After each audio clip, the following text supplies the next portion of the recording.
Welcome back to Midlife Man, and we're now officially 3 months into our new lifestyles, our new training. Scotty, you going to break the news about how we're going? Well, Luke, I would like to say that I'm strangling blue belts and you're catching barrels, but the truth is almost the exact opposite of that. I have spent the vast majority of the time rehabbing myself from an injury incurred doing a Brazilian Jiu-Jitsu warm-up drill. A warm-up? A warm-up drill. So we're trying to make my body become accustomed to this new style of movement. How about yourself? Well, I actually took a few important lessons from your injury, and I was attempting to do some surfing lessons. I did 3 in total. Not only could I not stand up, but I was falling off the board and hitting the sand pretty hard, and I thought, you know what, I'm going to end up tearing a muscle like Scotty. So I have entered into a basic conditioning program, and when I say basic, I do mean basic, but I needed it. It was well overdue, and so I'm just working on my overall cardiovascular fitness, swimming, running, and I've bought an Indo board to practice my balance at home.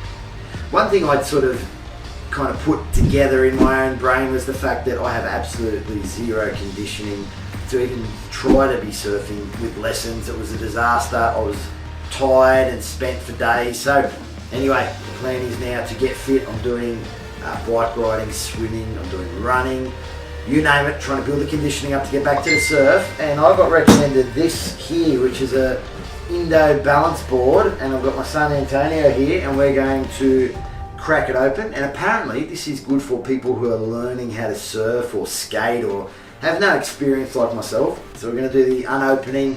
We're going to do the first try, and I genuinely hope that I don't hurt myself. And this is the first stage that I will balance this on.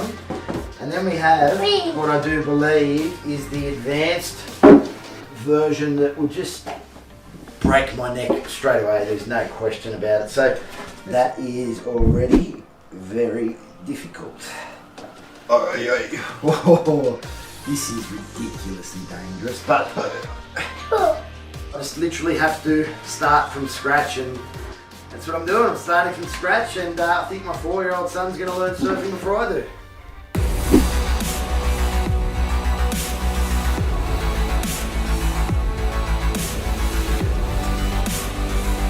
Alright, so as you can see, I was absolutely terrible. I've been practicing about an hour each night. This is really difficult. This has been really hard, and I think this has been one of the best things I could possibly do to try to learn surfing. So this has taken me a lot of work to get to this. It might look like much, but this has been really difficult, and I've never done anything like this in my life. Not only that, I'm just used to training with weights, so this is tough. Now to show you some of the things I've been working on, squatting down has been a real big one. This one's been really hard. To try to stop the board from hitting the ground.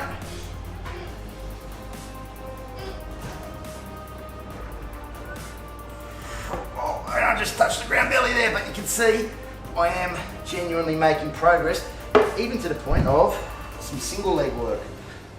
And that is amazing that I'm doing that. That is absolutely amazing. I'm completely blown away, and it's just been practice. So this is what I've been up to. Been doing the Indo board, dropping muscle, still been swimming, still been running. Gonna get back into surfing lessons in the next couple of weeks where I feel that I can actually get some value from being out in the water, because I was just so far from surfing initially, it wasn't funny. I'm gonna go through the different stances that I've been practicing myself. Do about an hour session each time. Now there was some information that I looked up. It was called brain neuroplasticity, and it basically, if you're learning a new skill or you're exposing your brain to a new sort of stimulus, your brain can change the way that it's actually pretty much built. So it can change, it can build new neurological pathways, it can strengthen those neurological pathways, and it can change the actual grey matter of your brain. So the idea was to break the skill up into as many small components as possible, and then do that as frequently as possible. And that's what I've been doing. So I've been standing in a different stance on the board on these different, let's call them fulcrums, the different sort of bases, and I just go through trying to keep the board from touching the ground. And that's been the learning process. It has been difficult. So that's the 360-degree instability cushion. Very good for beginners. If you have no experience doing any sort of stand-up sport at all, I would highly recommend this. I have not been paid or sponsored by Endo Board. This was just recommended to me by the surf school. You don't have the air as high or as much air is in there, but if we're talking stability, balance, aspects of flexibility, even to some degree a bit of agility, because you're trying to change direction a bit quick when you do it on the roller. But this is a fantastic starting point. But I started with the half foam roller. So the beauty about the half foam roller is it gives you an idea of the feeling of the roller, which is completely different to the, it's called the flow cushion, without you hurting yourself. So, number one, I don't have very far to go either way, but also number two, because there's not very much clearance off the ground, it means you've got to get really good at just being able to sit on top like this. And this is a big part of the balance and stability for somebody like myself with no experience. I found this really, really helpful. And I've even been doing a bit of stuff, trying to close my eyes, been reading into balance, and it's a good way to try to accelerate your results. So I'll give it a go, and I'm probably going to be terrible at it right now, but here we go. Without a doubt, the most intimidating and the hardest thing for the roller has been initially just trying to get up with no hands. You've got to take a real leap of faith and transfer your body weight over the other foot. Now, if you've got some experience skating, snowboarding, wakeboarding, water skiing, surfing, you're going to find this really basic and really simple. But if you're someone who hasn't done much physical activity for a while, many years, or if ever, it's going to be one of your best friends to start off on something like that while you're doing some form of maybe cardio and even some weight training. It'll be very helpful. But for me, learning the stand-up sports has been absolutely a godsend. And the problem is, if it goes too far in one direction, it is going to flick you off and it's going to spit the board out and you could hurt yourself. So that's why I'm being a little bit cautious, which you can see I just still don't have my confidence up. But it's been, like I said, 6 weeks from no experience to this. I'm pretty happy with myself. I mean, I've put in the hours, so I'd expect some sort of results, but yeah, this has been quite a challenge and it's been also very enjoyable. I've had a lot of fun. I understand the irony of using a board indoors when I'm trying to surf. However, since I've been working on my general conditioning, been doing a lot of swimming, been doing a lot of work on the bike, running up and down the fire stairs in my building, still doing some weight training, a lot of time on the board. I'm a lot more conditioned to get some regular surf lessons up. And I feel like now I'm in a position where I'm ready to start regular surf lessons and not injure myself, not kill myself. So look, it's been about 4 months to get to this point in total from when I started this journey. Still not surfing. You might think that's really bad and I'm going backwards, and I would have to agree with you on many fronts. But in saying that, I didn't realise how restricted I was from being a bodybuilder, and the general conditioning work I've been doing has been really enjoyable. It's been really life-changing. Feeling really happy and healthy and ready to attack the next few months with surf lessons and hopefully get up. So that's my update. That's where I'm up to, and we'll see where we go from here. That was something that I was not familiar with at all. You've shown me some footage of it. I'm actually quite impressed. I was very skeptical as to your athletic potential. I hadn't seen a great deal in the past 10, 15 years, however long it is we've known each other. But you're actually starting to acquire some new skills. Well, thank you. I think it was your specific comment that I have no athleticism that really triggered me to really take a different approach. And it's enjoyable. I've done about 22 hours now, and you know what, I think next month I'm going to get back into the surfing lessons with a level of conditioning and actually ready to begin the skill of surfing. And it looks like you've dropped a fair few kilos as well. You look a lot fitter and healthier in every way. You feeling better for it? I am feeling probably the best I've felt since I can remember. I'm probably 20 kilos lighter, which as a bodybuilder would have been hell on earth only a couple of months ago, but now I'm absolutely loving life. People don't stare at me, people don't give me death stares. I'm not getting the same level of treatment with the airport security that I formerly was. So you know what, life is pretty good. How's your overall rehab sitting, Scotty? Tell me first, because you had done a lesson with George, or you'd done a warm-up lesson with George Soteropoulos. When you actually told George of the injury, how was his reaction? George was convinced that it was a minor little tweak, something that we could work through.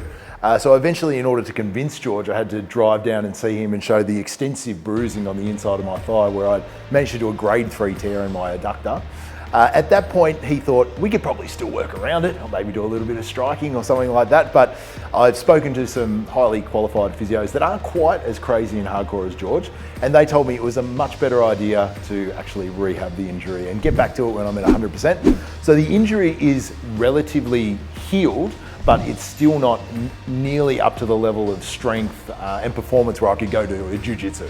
So I'm still working on it, and I'm probably a month away from doing jiu-jitsu lessons, unless I can convince George to come down there and do some very slow, very basic technique work, which I might do, but I'm absolutely a long way from live drilling or anything like that. I must admit, for such a serious injury, you really weren't that bothered by it. You're actually quite prepared to go through the rest of the day filming, and it was only just that you decided to take a bit of a backward step, but it wasn't overly painful at the time. No, it wasn't overly painful, and I think with injuries, I've had a fair few now, and I understand the process. Okay, that's injured.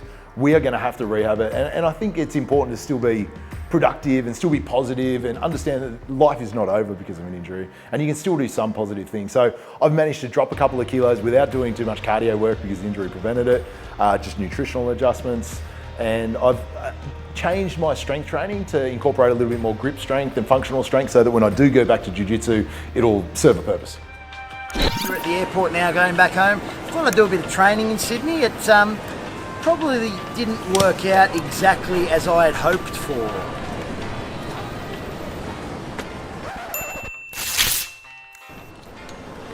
Made it to the gate in a wheelchair. As you can see, the Midlife Man challenge is going really well.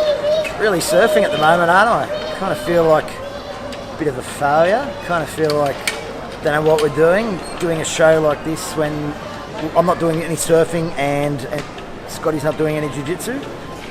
But here we are, Midlife Man in action.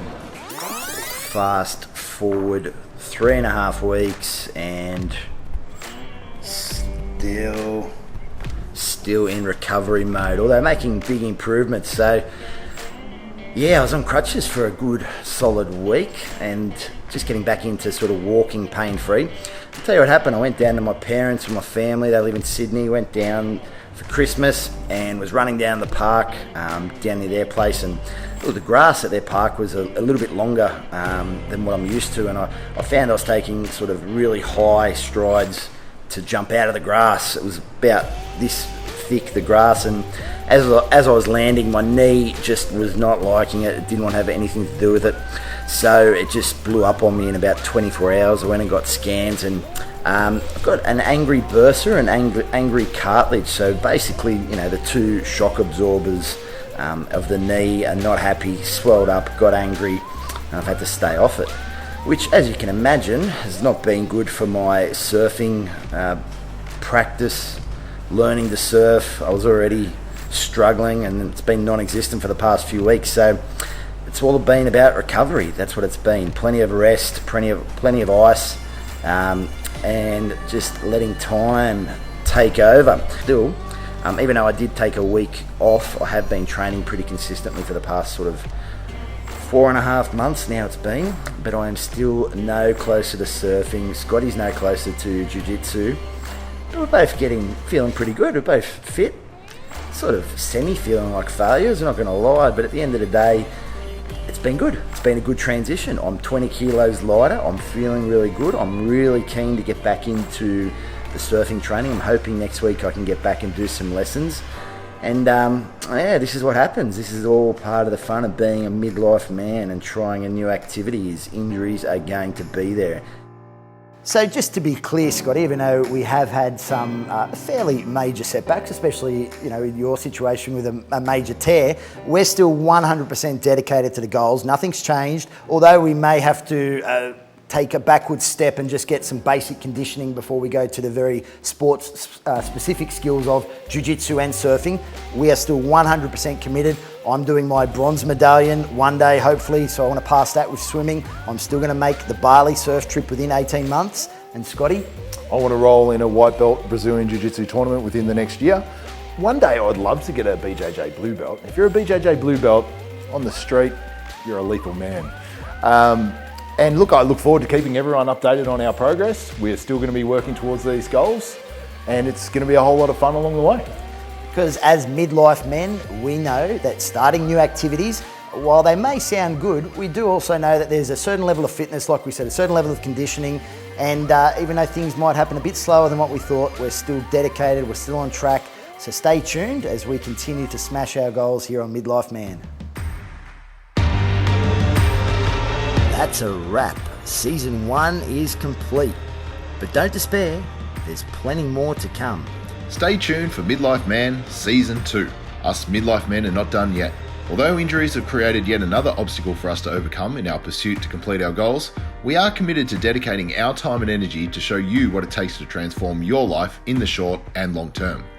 Midlife Man will continue with exclusive cooking lessons at Barangaroo, featuring Brad Crossman, our executive chef from Midlife Man, along with an introduction to getting started with your own fitness development and some nutritional tips. We head into the gym to reveal some important information that will guarantee you success in a gym training environment and your general health as a midlife man. Subscribe to our YouTube channel at Midlife Man and continue the journey with us to create a happier and healthier life as you head into your middle age.